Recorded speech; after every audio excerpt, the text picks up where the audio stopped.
خبر شامل کرتے ہیں فیصلہ سے بیورو چیف سیاست نیوز محمد اشفاق مغل کی رپورٹ کے مطابق باسا کی غفلت لاپرواہی افسران علاقوں سے غائب ہونے رات ہلکی بارش نے شیبی علاقوں کو پانی میں ڈبو دیا ہے۔ امین ٹاؤن، مدینہ ٹاؤن، سعید کالونی، منصور آباد، رمضان آباد، جمرہ روڈ، طارق آباد سول لائن، غلام محمد آباد، جنگ روڈ، ستیان روڈ، جڑوالا روڈ کے ارد گرد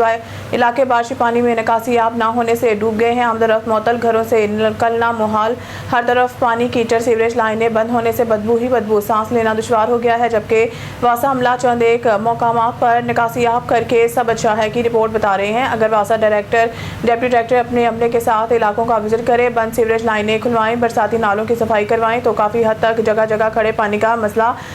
حل، ماحول آلودہ ہونے سے بچ سکتا ہے، جبکہ دفاتر میں لیٹ کر چائے پانی پی کر گھر جانے سے مسائل میں اضافہ، گھروں مساجد میں داخل پانی علاقہ مکینوں کی پریشانیوں، اذیتوں میں اضافہ، بیماریاں پھیلنے کا اندیشہ ہے، جبکہ سڑکوں گلیوں میں کھڑا پانی نہ صرف روڈ گلیاں تباہ کر رہے ہیں بلکہ گھروں چار دیواری کی بنیادوں پر داخل ہو کر ان کی تباہی کا باعث بن رہے ہیں۔